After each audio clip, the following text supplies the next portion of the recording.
This man is one half of the Battlefield Fight League 80 main event. Seems like I have him on every other month, but he is a friend of the show, a friend of MMA Sucka, and a friend of mine. Please welcome Dejan Kajic to the show. Dejan, thanks for joining me today, man. Oh man, thanks for having me, brother. Appreciate it. As I said, seems like I have you on every few months. You had a fight in February. Battlefield Fight League was nice enough to send you off to Montreal or wherever it was to fight for Samurai. What was that experience like? It was good. It was nice. It was nice to be not to be in your comfort zone at all when it comes to weight cutting, when it comes to training camps, when it comes to walking to the event, behind the scenes, like BFL. When you've done it several times, there's certain rhythms, certain atmosphere, certain things you kind of get accustomed to. But when you go travel on board and you go to other places, everything else is different. So it was kind of nice for me. I like that. I like being the outsider. Been outsider my whole life, so I enjoyed that. Definitely. Now, you were expected to fight at Samurai prior to this, and then this finally came up, and you got Yeah. the chance to get out there. How nice was it to get inside the cage and get this victory under your belt? Like, it was a decision. You didn't end up getting the finish in there, which we've seen you get the finish in your last few fights, and Yeah. you've put guys away. You Yeah. got cage time in this one. Was it nice to get Yeah. cage time? Was it nice? Do you obviously It's all good. there's guys who Listen, say, it's you all know what, good. we don't get paid by the minute, right? I had actually Jaden Martin said that to me the other day. He said, we don't get paid by the minute. I want to get in and out of there as quick as I can. Then there's guys that want to fight, and there's guys that want to get in there and put in the work and whatnot. What do you think this fight, as a unanimous decision under Samurai, did for you, for your stock? I mean, like, I'll get to this in a few minutes, but were you pleased with your performance, is what I'm asking, I guess. I was happy I got the win. I was happy that I overcame all the obstacles. I was happy that the fourth opponent changed. I still happened to do it. I was happy that the fight was supposed to be 176 and it was 171. I was happy to do it. I was happy that I got a guy with arguably a better record than me on a two-fight win streak with more fights than me, who's a legitimate black belt that I won. Now, could I've done better if I knew who the guy was and I didn't have all the bullshit behind the scenes? For sure. But I didn't. But I still got the job done. You can't beat me on my worst day, and I had a worse week.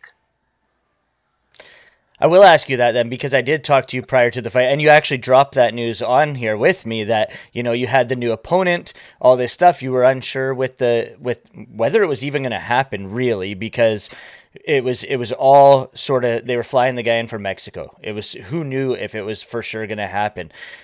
Uh, Leading up to it, you didn't say that it messed with you at all, but looking back on it, was it in your head? No, it wasn't in my head. I was just exhausted.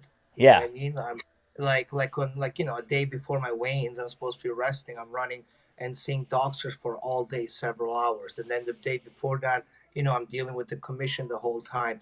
And the day before that, I don't know if I'm fighting. And I'm in TriStar. I flew over there, and my fight goes on and off, on and off. So I'm like, do I train here? Do I rest? Do I watch what I eat? How do I approach? So so there's a lot of other like those things. But I don't care, man. At the end of the day, just get to win. Only losers remember how the fight goes, and the winners move on. I won. I moved on.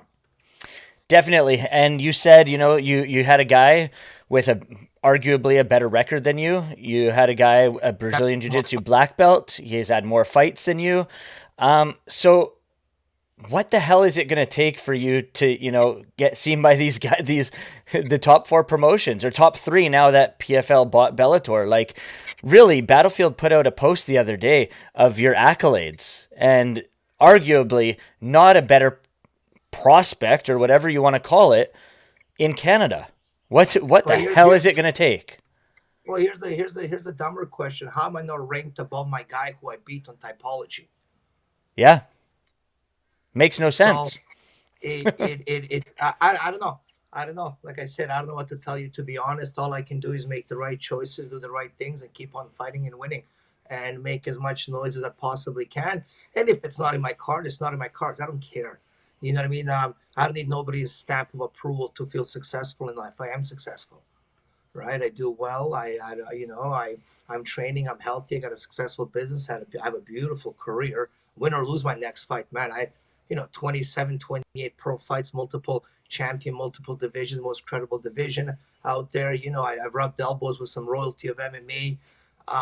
So I'm good, man. I'm satisfied either way. Like I say, man, I can be a local legend or an international nobody, right? So if Yeah. I keep fighting here, I'm a local somebody. My gym does well, and if I become international nobody because I have a couple of fights abroad, my bank account gets a bit better. That's about it. You know what I mean? Beyond that, there's no difference. I'd say you're arguably already a local legend, my friend. Yeah, thank you very much, but thank you. So at the end of the day, it doesn't really matter to you. You're a fighter's fighter then. I fight my long time ago when I walked into this industry. The first thing I had a chat to myself is, what do my divorce look like, right? When I exit here, you're investing into a dying product that loses equity every year, which is your body. So you have to understand, by the time you require, only a handful of us become classic cars that we can cash in and make more money. The rest of us lose value. As a result, right? And as a result, my gym was my backup, and I always wanted to become a coach. And I told everybody, what's the difference between a bad coach and a good coach?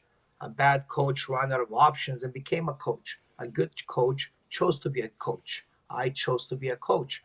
And that's what I want to do for the rest of my life, is coach, have my hands on somehow in martial arts, and do this as long as I can. And very passionate as well. I mean, we saw you at the last Battlefield event, in the corner of some of the guys, and passionate beyond means with your guys. Whether win or lose, like the emotions are high and low with you. It's like you're in the cage with them. How cool is it to see those highs and those lows, like for your guys? Um, it's honestly, it's just that's just what it takes to win at the next level. I tell all the guys, I'm not here to make you feel good. I'm here to make you good. And that's the end of the day. And we both have a same goal in mind, which is what? To keep you safe and make you win, right? How I approach it, how you approach it, we can argue, but the goal is the same, right? So we're all on the same team. We're all pushing, and with any success, it's never a straight arrow to the top. There's always zigzags, and that's it, right? You know you're gonna fail in some aspects in your career, so don't get shocked. It's like driving every time and freaking out when you get a red light. You know you're gonna hit a red light once in a while, right? So, and you foresee those things, and then you approach them every time. Every problem is different. For sure, 10 years ago there wasn't really cross training in MMA. Guys stuck to their gyms; they didn't want to train with anybody else. Your gym nowadays, you have guys come in there from every other gym. Sunday afternoons, or Sunday mornings, whenever you do it. Saturdays, Saturdays, Saturdays, you got guys yeah. from every local gym coming and training with you. Did you expect that when you first started Universal, or is that something that just sort of flourished on its own? No, actually, when it comes to that whole Saturday thing, honestly, I'll give Cole Smith a lot of credit for that. He's the one. I don't remember how, but he's the one who's teaching in my gym, and he's an ex UFC fighter, ex BFL champ, and he's been around for a long time. And he played a good role too, because Cole used to coach and train at Rev all the time, so he reached a lot further than I did. As a result, and then he also, me and him also trained for many years in Pinnacle, but he stayed closer with those guys. I know them all well, and I train with them all the time, and I grew up with them and stuff. So it was just like a natural blend. I had Cole to kind of invite everybody, and then the environment just kept everybody, and we all just kept feeding and kept pushing each other. As a result, it's kind of like a well-oiled engine machine. We all kind of feed into each other, and the energy is unreal. Work ethic is special, and the talent is unfucking real on those mats. I gotta ask before we move into this fight. Then you said the end goal you're coaching, and that's what you're enjoying these days as well. On this card coming up, you are the main event. Do you have other Yeah, fighters that are going to be on this card from your gym, and will you be cornering them? Like, how does that mix into things when you are the main event fighter? doesn't mix at all. It's simple. Out of corner. That's Fair it. enough. Fair enough. That's all it is. Like I have guys around me who corner me, and if they can corner me, they can corner other guys. Yeah. You know what I mean? And I told those guys from day one, whoever was on the card, hey, listen, I'm fighting. I'm not cornering. Start connecting with other members of your team. Start listening to their ears. Start empowering people. What you need. You want a good striker? Here's your couple of options. You want a good grappler in your coach, here's a couple of good options. If not, we'll subcontract. There's always Cole, there's Matt Kwan, there's so many guys in the community that I tell guys figure it out, right? Search for your own solutions and find out what you need in the time of your needs. That's it. Makes sense. As we said, BFL 80 main event, Mac Larson. How'd this name come into the mix? You know, he's got 5 wins, 1 loss. Definitely not as many fights as you. Not a better record than you. But how did his name come into the mix, and where did this one come from? Because obviously, I'm sure he wasn't a guy that was on your radar before. No, not at all. He's just the guy that wants to fight and sign the contract. I wanted way bigger guys and better guys. Not that they all overshadow him, but in reality, some of them were bigger names, and I tried for a long time for to fight and stuff like even Jesse Ronson, whatever. Right? Am I saying his name right? Yep. Yeah. We're trying to we try to get a fight with him for a bit. We tried with Lean Mean for a little bit, and he wanted 185, and I said yes, we'll do 185, and it never happened. Rob Ford, right? Yep. We tried with him as well, and didn't happen. And I'm at that age, and I'm not chasing accomplishments. I'm just training, little self victory. So I just want to fight. That's all I want to do. I don't care. He's legitimate. He's good. He's got something to prove, and that's it. So that's how he came up. He's the guy down the line. We just go down. Whoever wants to sign the contract, I'll fight. Yeah, and I mean, looking at his record, he's not a guy who wants to go in there and just, grind his way to a decision. Every single victory that he's had has been a finish. And I noticed that in some of your, the back and forth that you guys had on the Battlefield Instagram page, they read you some or let you listen to some of the stuff he said, and you're like, I like this guy. So, I mean, he's not a guy that you're enemies with. You're going to get there in the cage and you're going to fight him. And from the looks of it, it could be a fireworks fight, or it could be a fun fight for the fans to watch.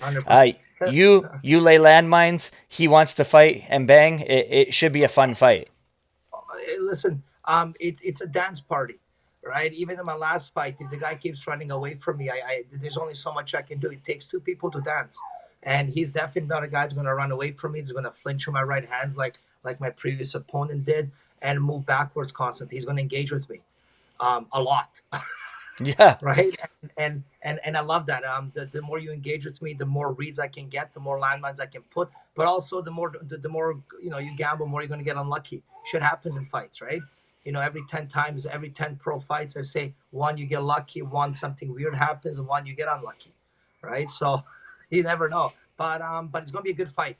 I don't see this going to the decision. It's just not going to. From a last fight, I want to make a statement. You know what I mean? Some people, I got a little bit old. You got this. I didn't. I just had a lot of shit that fucking week. And that was my worst week of my life when it comes to my professional aspect. And he still couldn't beat me.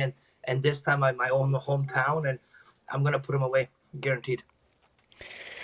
As I said, you said you liked the guy. Does that matter at all when it comes to your fights? Like, you don't need to draw that bad blood, right? No. I'm a professional. I am a professional, and I say everything motivates me. If you think I'm good, I'm going to motivate to stay good. If you think I suck, I'm going to work. That motivates me to prove you wrong. The work ethic is the same. Whether I want to prove him right or prove him wrong, the work ethic is the same. So I motivate myself from every aspect. I'm hungry for this fight. I really am. One more thing before I let you go here, I got to ask. You were expected to fight Rodrigo Cando before. He's on this card as well. Anytime, any place. Have you requested that you're not in the same dressing room as him? Sorry? Have you requested that you're not in the same dressing room as him? Oh, I don't give a shit about that. Please, man. The minute I get intimidated by a bark is the minute I laugh at my own self in the mirror. You know what I mean? There's nothing. I don't care. I'm a professional. If he wants, sign the contract. I saw him there. Me and him had a little bit of a scuffle. Whatever. I came afterwards. BFL. Do you have a fucking issue? Is there?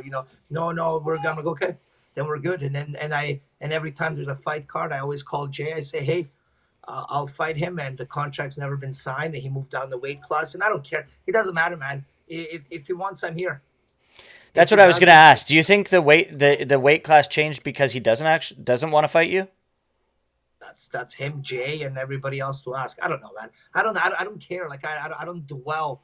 He's 5-0. He just pissed me off. We got into a scuffle. Beyond that, I see him. I don't like. It's irrelevant. I got bigger fish to fry and bigger problems in my life that I don't care about some dude or some. He literally doesn't cross my mind until you say it. Fair enough. Well, let's say it one more time then, because the scuffle happened at a grappling event. Uh, Yeah. and the MMA fight never ended up happening after that grappling event. Would you grapple him again? Oh, I don't care. It's a grappling event. Fuck yeah, of course I would. I don't care. Anytime, anywhere, anything. It's irrelevant. I'm good everywhere, right? And I'm dangerous from every angle. It doesn't matter to me. It's a fucking grappling match. Just tap if you get in trouble. Yeah. Oh, hey, good for you. Like it's a grappling match.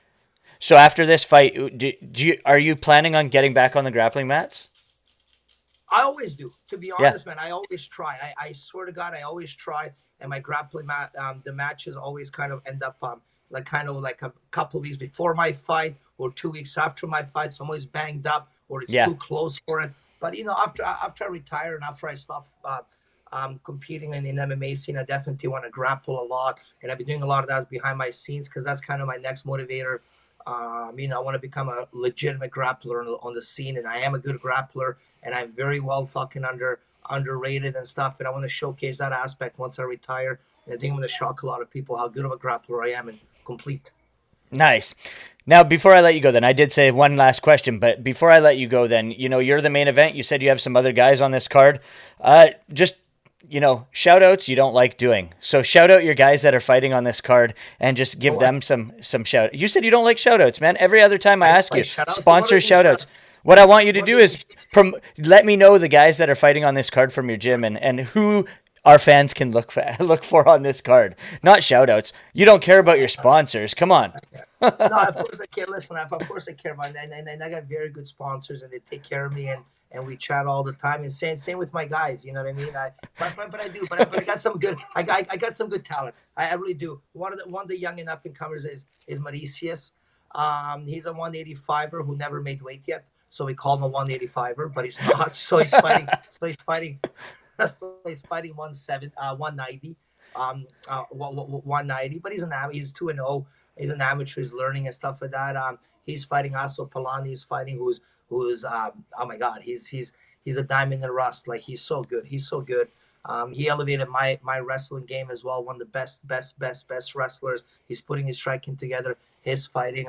Dario has been helping me quite a bit. He's been coming over Nice. and training with us.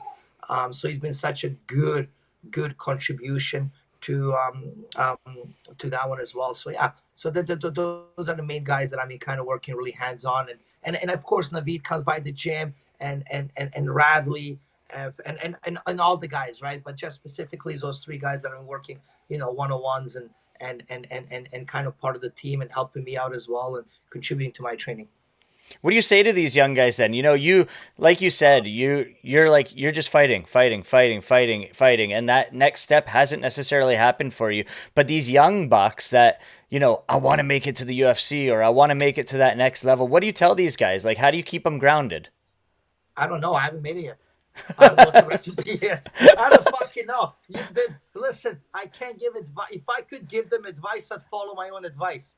What do you want me to say? I tell them to win, I win, it doesn't work. Knock guys out and knock guys out doesn't work. So I don't know. Once I figure it out, I'll give that advice to myself and then I'll pass it on to them. So fair enough. That does it for us here. He is Dejan Kajic. He takes on Mac Larson. May 9th, Battlefield Fight League 80, the main event live on UFC Fight Pass. Dan, thanks a lot for joining me as always, man. I appreciate you more than you think, man. Thank you for doing that. Thanks, buddy. Yeah, bye.